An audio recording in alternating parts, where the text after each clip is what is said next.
श्रीगुरुभ्यो नमः। ॐ नमो भगवते वासुदेवाय। ॐ श्रीकृष्णाय परब्रह्मणे नमः।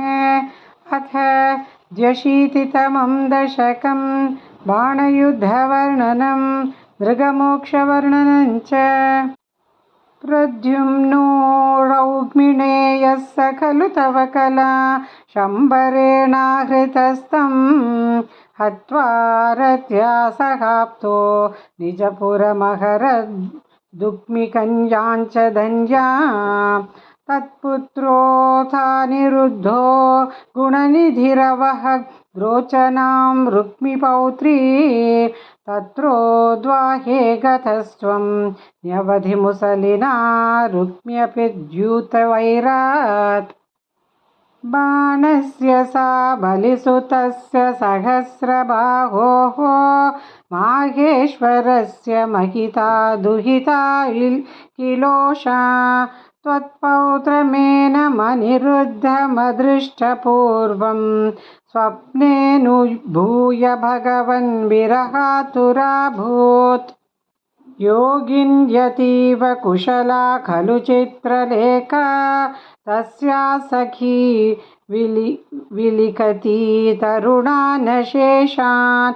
तत्रानिरुद्धमुषया विदितं निशाम्याम् आनेष्टयोगबलतो भवतो निकेतत्।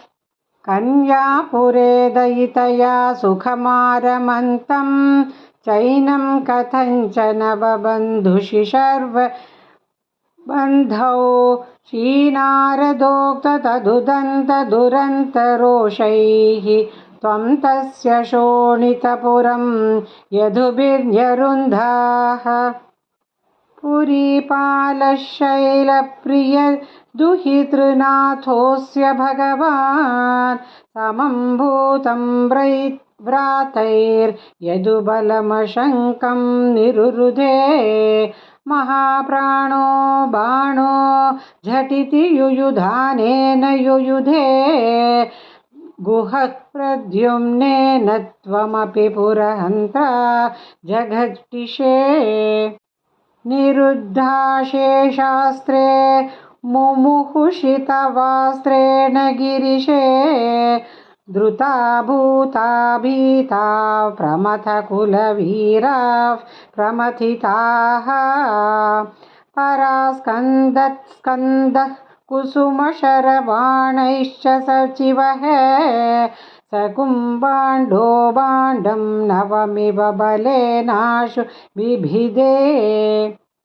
चापानां पञ्चशत्या प्रसभमुपगते छिन्नचापेतबाणे।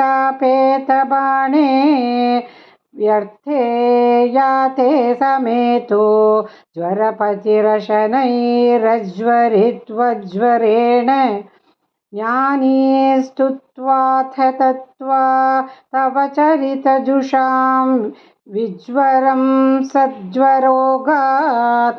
प्रायोऽन्तर्ज्ञानवन्तो च बहुतमसा रौद्रचेष्टा हि रौद्राः। बाणं नानायुधोग्रं पुनरभिपतितं दर्पदोषाद्वितन्वन्।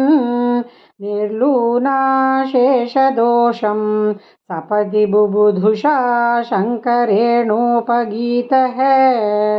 तद्वाचाशिष्टबाहुद्वितयमुभयतो निर्भयं तत्प्रियं तं मुक्त्वा तद्दत्तमानो निजपुरमगमः सानिरुद्धः सहोषः।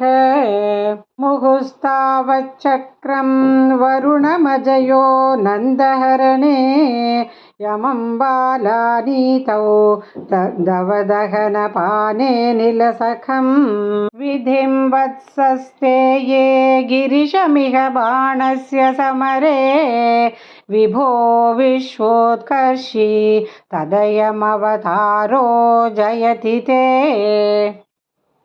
द्विजरुषा कृकलासवपुर्धरं नृप नृपन् नृपन् त्रिधिवालय मापयन् निजजने द्विजभक्तिमनुत्तमाम् उपदिशन् पवनेश्वर पाहि माम् नारायणाखिल गुरो भगवन्नमस्ते नारायणाखिल गुरो भगवन्नमस्ते।